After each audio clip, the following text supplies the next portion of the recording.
5월 18일 월요일. 수천 번의 오늘. 이순신 장군은 임진왜란 기간 동안 일기를 썼습니다. 오늘날 우리가 아는 난중일기입니다. 영웅적인 승전 기록으로 가득할 것 같지만 실상은 달랐습니다. 일기의 대부분은 그날의 날씨, 부하들의 안부, 어머니에 대한 그리움, 몸이 아파 누워있었다는 기록으로 채워져 있습니다. 화려한 문장도 거창한 다짐도 없습니다. 그저 하루를 있는 그대로 담아낸 기록들입니다.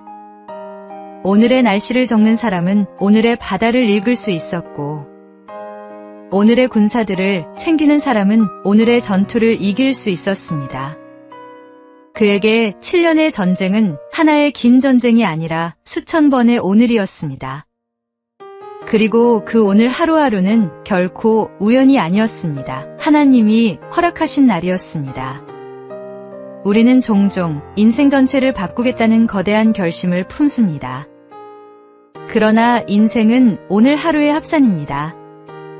명량대첩의 기적은 아프고 지친 날에도 일기를 쓰고 새벽에 일어나 병사들을 살피고 오늘의 자리를 지킨 수천 번의 하루가 쌓인 결과였습니다. 여호와께서 정하신 오늘 이 하루, 그 하루를 성실히 살아내는 것이 인생을 바꾸는 시작입니다. 오늘이 쌓이면 인생이 됩니다. 오늘의 말씀. 이날은 여호와께서 정하신 것이라. 이날에 우리가 즐거워하고 기뻐하리로다. 오늘의 만나. 오늘 이 하루는 여호와께서 정하신 날입니다. 그 날을 성실히 사는 것이 가장 아름다운 기쁨입니다.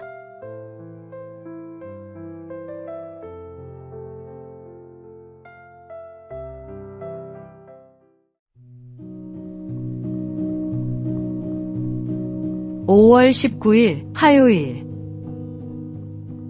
옥수수 박사의 꿈.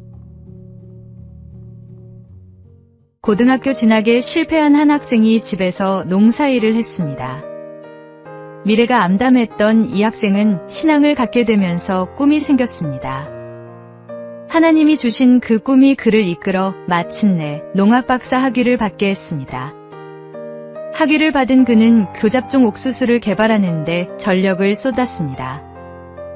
아침마다 머리카락이 한 움큼씩 빠질 만큼 집념으로 매달린 결과 동일 면적에서 과거보다 3배 이상의 수확을 거두는 데 성공했습니다. 처음에 무시하고 싸늘하게 대하던 농민들도 그를 영웅으로 떠받들었습니다. 그는 그것으로 멈추지 않았습니다. 내가 5분만 더 연구하면 5,000명의 아프리카 어린이들이 살아날 수 있다는 마음으로 나이지리아로 떠나 아프리카 옥수수 농사의 최대 적인 악마의 풀에 저항력을 가진 신품종을 개발했습니다. 아프리카에서 기아 문제 해결에 매진한 17년. 9번의 말라리아 감염, 생사를 오가는 순간에도 그는 멈추지 않았습니다. 그 후 그에게는 한국의 슈바이처, 아프리카인보다 아프리카를 더 사랑하는 한국인이라는 칭호가 붙었습니다. 이 사람이 바로 김순권 교수입니다. 그의 집념과 실천은 모두 신앙에서 비롯된 것이었습니다. 하나님이 주신 꿈은 반드시 길을 만듭니다. 꿈이 있다면 신앙을 놓지 마십시오. 오늘의 말씀. 너희에게 인내가 필요함은 너희가 하나님의 뜻을 행한 후에 약속하신 것을 받기 위함이라. 오늘의 만나. 신앙은 내 안에 잠든 가능성을 깨우는 힘입니다. 하나님을 믿는 자에게 꿈은 반드시 이루어질 씨앗입니다.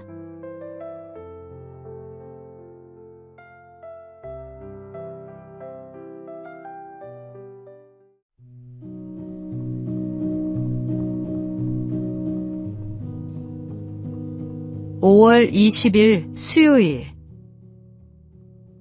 걱정 대신 기도를. 한 책에 이런 구절이 나옵니다. 내 인생엔 내가 걱정하지 않아도 좋은 두 가지가 있다. 첫째, 내 힘으로 바꿀 수 없는 일에 대해서는 걱정할 필요가 없다.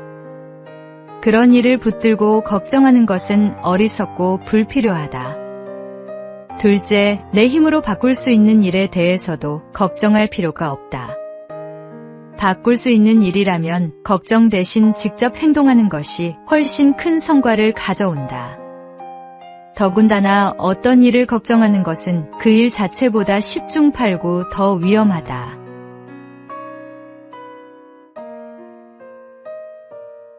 우리는 해결할 일은 빨리 해결해야 한다며 걱정하고 해결하지 못할 일은 어떻게 하느냐며 또 걱정합니다. 그러나 생각해 보십시오.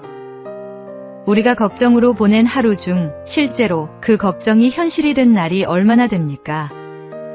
걱정은 문제를 해결하지 않습니다.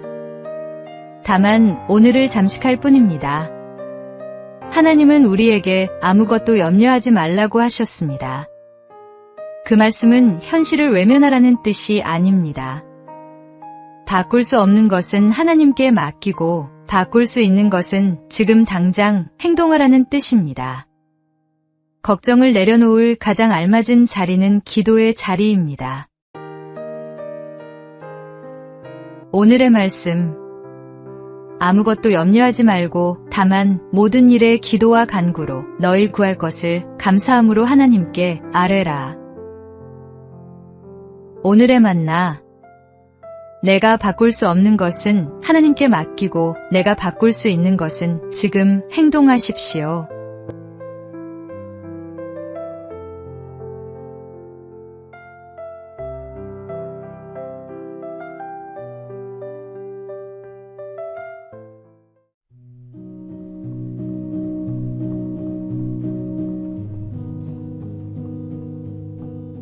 (5월 21일) 목요일. 도자와 도자. 조선시대에는 도둑질을 한 사람의 이마나 팔뚝에 도자를 새기는 자자형이 있었습니다. 평생 지워지지 않는 낙인이었습니다. 같은 마을에서 같은 죄를 짓고 같은 낙인을 받은 두 사람이 있었습니다. 한 사람은 마을을 떠났습니다. 낯선 고을에 흘러들어 이마를 감추고 살았지만 숨기면 숨길수록 마음속 낙인은 더 깊어져 끝내 떠도는 삶을 벗어나지 못했습니다. 또 한 사람은 고향에 남았습니다. 이마의 글자를 숨기지 않았습니다. 흉년이 들면 남보다 먼저 품을 팔아 이웃을 도왔고 상갓집에는 먼저 달려가 며칠이고 곁을 지켰으며 힘겨운 노인의 밭을 말없이 일구었습니다. 세월이 흐르자 마을 사람들은 그의 이마보다 그의 손을 먼저 기억하게 되었습니다. 어느 해 마을 어른이 말했습니다. 저 사람 이마에 새겨진 것이 도자인지 이제는 모르겠소. 우리 모두는 죄인입니다. 그러나 죄를 지은 뒤가 더 중요합니다. 하나님은 우리의 죄를 감추라 하지 않으십니다. 고백하라 하십니다. 자백하는 자에게 그분은 신실하게 응답하시고 모든 불의에서 깨끗하게 하신다고 약속하셨습니다. 낙인은 사람이 새기지만 지우시는 분은 하나님이십니다. 오늘의 말씀, 만일 우리가 우리 죄를 자백하면 그는 미쁘시고 의로우사 우리 죄를 사하시며 우리를 모든 불의에서 깨끗하게 하실 것이요. 오늘의 만나, 죄를 숨기는 자는 멀리 떠돌고 고백하는 자는 제자리로 돌아옵니다. 하나님께 정직하게 나아가는 것이 새로운 출발의 첫걸음입니다.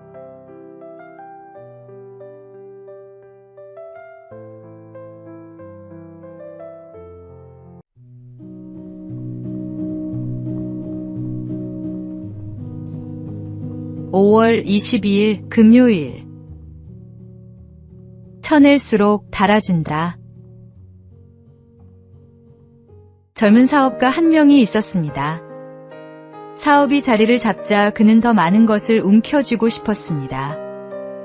오랜만에 고향을 찾은 그는 아버지가 마당에 감나무 가지를 쳐내는 모습을 보았습니다. 왜 멀쩡한 가지를 자르세요?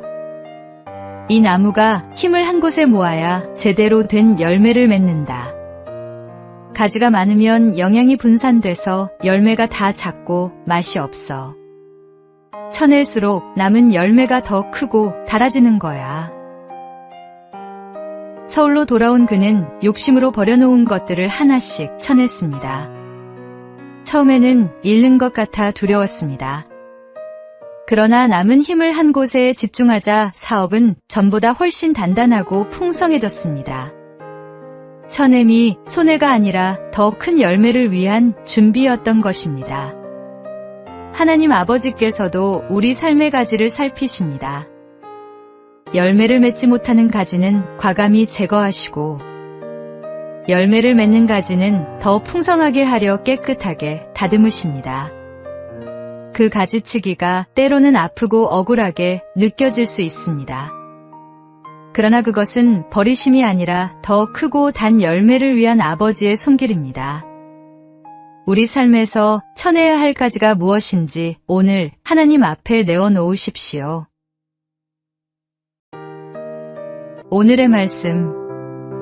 무릇 내게 붙어 있어 열매를 맺지 아니하는 가지는 아버지께서 그것을 제거해 버리시고 무릇 열매를 맺는 가지는 더 열매를 맺게 하려 하여 그것을 깨끗하게 하시느니라. 오늘의 만나. 더 풍성한 열매를 맺으려면 먼저 쳐내는 용기가 필요합니다. 오늘 하나님께 맡겨드릴 욕심의 가지가 무엇인지 살펴보십시오.